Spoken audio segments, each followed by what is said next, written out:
Peter sir, Congress காலத்திலேயே இந்த எதிர்ப்பு வந்தா தமிழ்நாட்டில் இருந்த காங்கிரஸ் தலைவர்கள் அவர்களுக்கு ஏதோ ஒரு கலெக்டிவான விஸ்டம் தமிழ்நாடு சார்ந்த ஒரு எண்ணம் இருந்திருக்கு. அது மூப்பனார் அவர்களாக இருக்கலாம், காமராஜர் அவர்கள் காலமாக இருக்கலாம், பிறகு சிதம்பரம், வாழப்பாடு ராமமூர்த்தி, திண்டிவன ராமமூர்த்தி மாதிரியான தலைவர்கள் காலத்தில் கூட தமிழ்நாட்டில் ரெசிஸ்டன்ஸ் வந்ததுன்னா அதை விட்டுருவாங்க. கட்டாயம் அதுக்கு இந்திக்கு ஆதரவாக வக்காலத்து வாங்கி தமிழ்நாட்டில் பேச மாட்டார்கள். ஆனால் இப்போ ரெண்டு விஷயம் நடக்குது. ஒன்று, பிஜேபி தலைவர்கள் வெளிப்படையாக இந்தியை கற்பிக்க வேண்டும் தமிழ்நாட்டு பள்ளிகள்லன்னு வெளிப்படையாக சொல்கிறாங்க. ரெண்டாவது, பணத்தோட அதை லிங்க் பண்ணுறாங்க. பணத்தை கொடுக்க மாட்டோம்னு ஒன்றிய அரசு திட்டவட்டமாக சொல்லுது. இந்த ரெண்டையும் எப்படி சார் பார்க்குறது? அதாவது குணா, இப்போது நம்முடைய மனிதவள மேம்பாட்டுத்துறை அமைச்சர் இன்னைக்கு பேசியிருக்கிறது நீங்கள் மேம்போக்காக பார்த்தால் இது ஒரு மும்மொழி கொள்கை, இருமொழி கொள்கை, இப்படியெல்லாம் நமக்கு தெரியும். இப்போ நீங்களே கேட்டீங்க, இந்த மும்மொழி கொள்கை காங்கிரஸ் கட்சி ஆட்சி காலத்துலேயும் தானே இருந்தது. அதுவும் பிரதமர் ராஜீவ்காந்தி காலத்தில் இந்த அஃபிஷியல் லாங்குவேஜ் இதெல்லாம் வருகின்ற போது, இதை போன்ற ஒரு எதிர்ப்பு வருகின்ற போது எந்த பிரதமரும், மத்திய அமைச்சரவையினுடைய எந்த அமைச்சரும் இதை நீங்கள் அமுல்படுத்தாவிட்டால் நாங்கள் நிதியை நிறுத்துவோம்னு இது வரைக்கும் சொல்லலை, வாஜ்பாய் உட்பட. அப்போது இன்னைக்கு இந்த வார்த்தை வருகிறது என்று சொன்னால் இதை ஏதோ மும்மொழி கொள்கை, இருமொழி கொள்கைன்னு நம்ம அதை புறந்தள்ளிடக்கூடாது. இன்னைக்கு டெல்லி தேர்தல் முடிந்த உடனே நம்முடைய பிரதமர் ஒரு ஸ்டேட்மெண்ட் என்ன கொடுத்தாருன்னா, people will get the governments which delivered. யாரால் அதிகமாக திட்டங்களை நிறைவேற்ற முடிந்ததோ அந்த அரசுகளுக்கு மட்டும்தான் மக்கள் வாக்களிப்பார். இதுதான் அவர் கொடுத்திருக்கிற ஸ்டேட்மெண்ட். டெல்லியில் என்ன பண்ணாங்கன்னா, ஆம் ஆத்மி கட்சியை கடந்த ஓராண்டு காலமாக அவர்கள் செயல்படவே அனுமதிக்கவில்லை. எந்த திட்டத்தையும் அவர்கள் நடைமுறைப்படுத்த அனுமதிக்கவில்லை. அங்கே யூனியன் டெரிட்டரியாக இருந்ததுனால அவங்களுக்கு ரொம்ப வசதி வாய்ப்புகள் கூட. டோட்டலி இந்த அட்மினிஸ்ட்ரேஷன் வாஸ் சோக்ட். அவர் ஒன்றுமே நகர முடியாமல் அவரை வருவாய் மக்கள் மத்தியில் டெலிவரி ஆகலை, ஸ்கீம்ஸ் டெலிவரி ஆகலை, திட்டங்கள் செயல்படுத்த முடியல. அவங்க மக்களுக்கு வாக்குறுதி அளித்த திட்டங்களுடைய முழுமையான பயன்கள் மக்களை சென்று அடைய முடியலை. நான் இன்னைக்கு என்ன நினைக்கிறேன் அப்படின்னு கேட்டிங்கன்னா, இதை இங்கே இருக்கிற திராவிட முன்னேற்ற கழக அரசு மீது இதே சேம் இதை இந்த நிதி ஒதுக்கலை ஒரு வெப்பனைசேஷன் ஆஃப் ஃபைனான்சியல் அலாட்மெண்ட், நிதி ஒதுக்குதலை ஒரு ஆயுதமாக பயன்படுத்தி இந்த அரசாங்கத்தை அடுத்த ஓராண்டுக்குள் செயலிழக்க செய்ய வேண்டும். To paralyse the state government. இதை நீங்க டீப்பா பார்த்தா தான் தெரியும். ஏன்னா இந்த திட்டத்துக்கும் அவர் என்ன சொல்றாருன்னா, பர்தான் ஒரு காரணம் சொல்றாரு, they should abide by the terms of the constitution சொல்றாரு. அரசியல் சாசன சட்டத்தை தமிழக அரசு அது ஏற்புடையாக அது கருதாமல் அதோடு ஒத்து நடந்து கொள்ளவில்லை, அதனால் நிதி ஒதுக்கீடு இல்லை என்கிற துணியில பேசுறார். நான் ஒன்று கேட்குறேன், இது இன்னைக்கு இந்த பள்ளி கல்வித்துறை சார்ந்த திட்டத்துக்கு சரியா போச்சு. நாளைக்கு மருத்துவ திட்டத்துக்கு நாங்கள் நிதி தர மாட்டோம், அதை நீங்க அந்த திட்டத்தை நாங்கள் சொல்வதை கேட்கல, அதனால நீங்க கான்ஸ்டிடியூஷனுக்கு எகெயின்ஸ்டா இருக்கிறீங்க. நாளைக்கு மின்சாரம், நாளைக்கு சட்டம் ஒழுங்கு, இப்படி நமக்கு ஏன்னா நமக்கு வரி விதிக்கும் அதிகாரமே கிடையாது, நாம் இன்னைக்கு பல்வேறு திட்டங்களுக்கு நிதி ஒதுக்கீடுக்கு ஒன்றிய அரசை சார்ந்து நிற்க வேண்டிய ஒரு துரதிர்ஷ்டமான நிலையில் இருக்கிறோம். இந்த நிதியை முடக்கி அரசாங்கத்தோடைய நலத்திட்டங்களை செய்ய விடாம மக்கள்கிட்ட கெட்ட பேர் வாங்க வைக்க முயற்சி பண்றாங்க அப்படின்றது பிஜேபி மேல நீங்க சொல்ற முயற்சி பண்றாங்க. திரு ஆசீர்வாதம் ஆச்சாரி சொல்றது ஆமா, இது ஆசீர்வாதம் ஆச்சாரி அவர்கள் சொல்றதோ அல்லது பிஜேபி காரங்க சொல்லக்கூடிய ஆர்குமெண்ட் என்னன்னா, தேசிய கல்விக் கொள்கை தான் இருக்குல்ல, ஒரு மாநிலத்துக்கு எதற்கு கல்விக் கொள்கை, நீங்க அதுல எப்படி நீங்க முரண்பட முடியும், எல்லா ஸ்டேட்டும் ஏத்துக்கிட்டாங்க, நீங்க மட்டும் ஏன் எதிர்க்கிறீங்க அப்படின்ற ஒண்ணு இல்ல. அதாவது கல்வி it is not in the union list, அது கன்கரண்ட் லிஸ்ட்ல இருக்கு. ஐ ஹவ் காட் எ சே.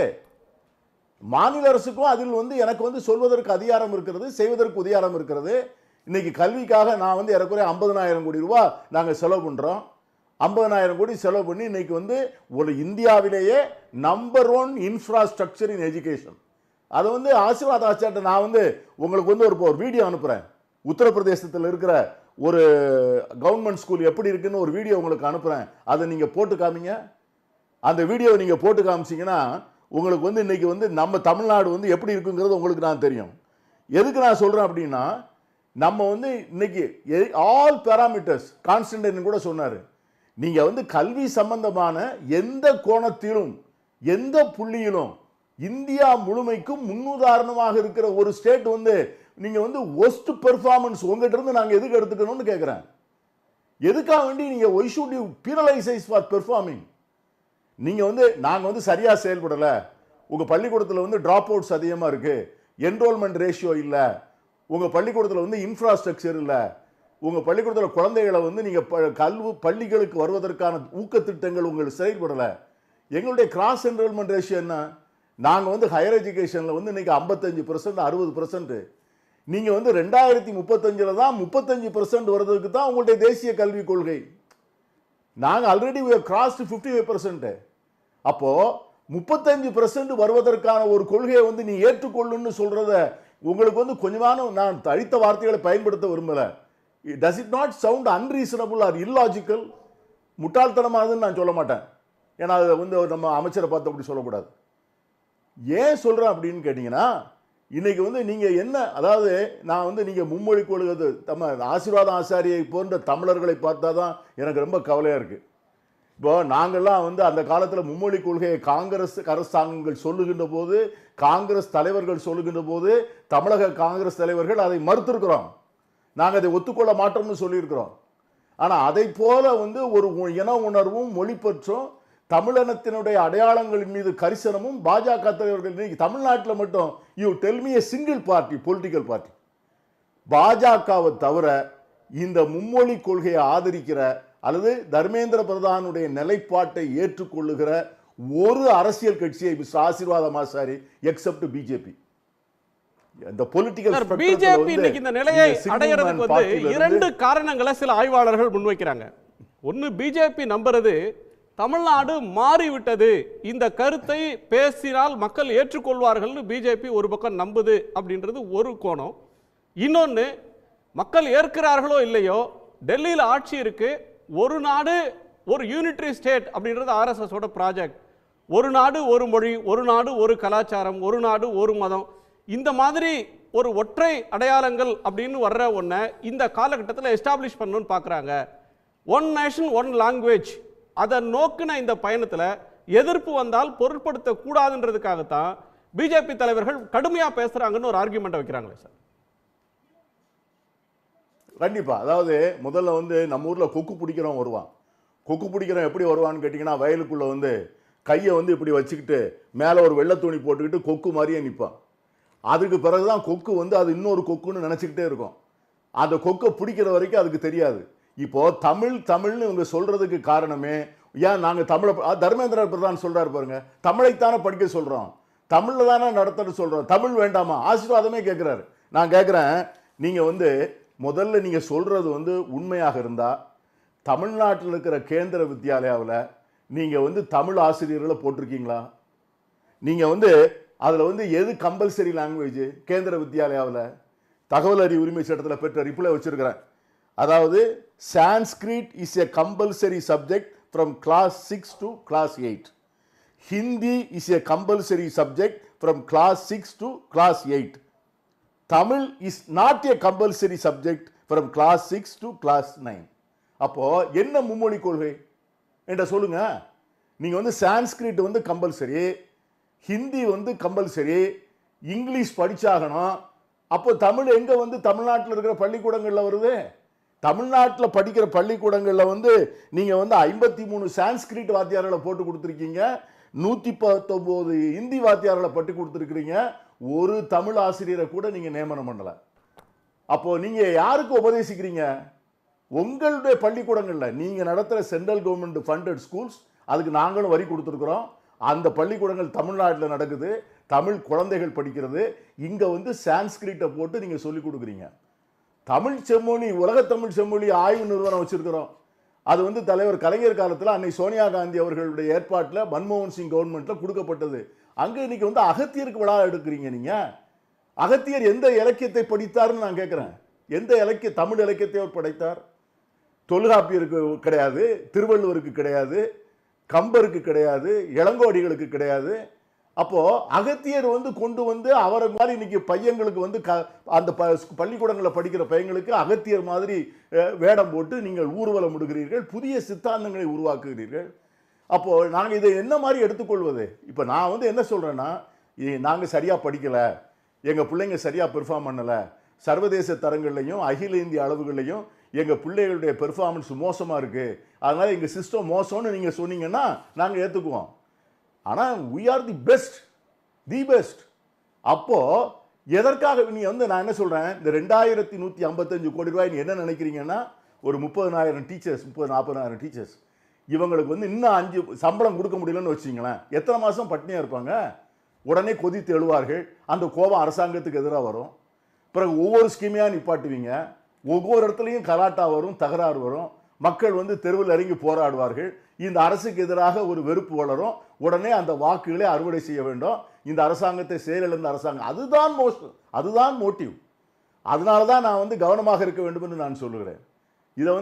இதை பெரிய விலை கொடுக்க வேண்டியது இருக்கும் இந்த அரசு. அதை நம்ம அப்படி ஏற்றுக்கொள்ள முடியாது.